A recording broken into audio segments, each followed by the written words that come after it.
the year 2012. Inside a silent boardroom, a $24 billion empire was waiting to die. On this very table lay the bankruptcy documents that ended everything. How could a giant that captured the memories of the entire world collapse in the blink of an eye? It all began in 1880. George Eastman, a poor young man, invented a photographic emulsion formula in his kitchen with one dream: to make photography easy for everyone. In 1900, the Brownie camera was launched. The world went mad.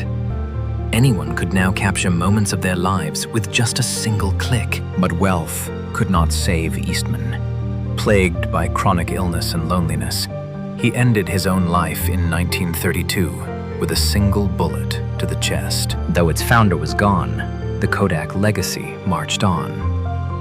By the 1970s, massive Kodak factories produced millions of iconic yellow film rolls every single day. The slogan, "Kodak Moment," became part of global culture. If you weren't using Kodak, your memories didn't exist. Money poured in like a waterfall.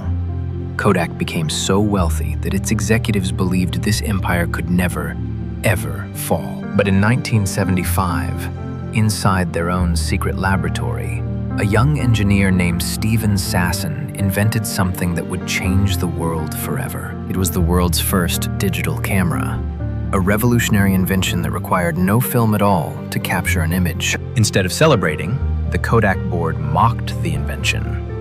"It doesn't use film? Lock this stupid thing in a drawer," they said. They feared it would kill their yellow film sales. What Kodak failed to realize was that technology cannot be hidden.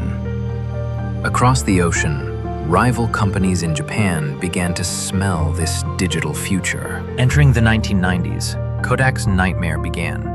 The film sales chart that was the heartbeat of the company suddenly plummeted without stopping. The world began abandoning analog film.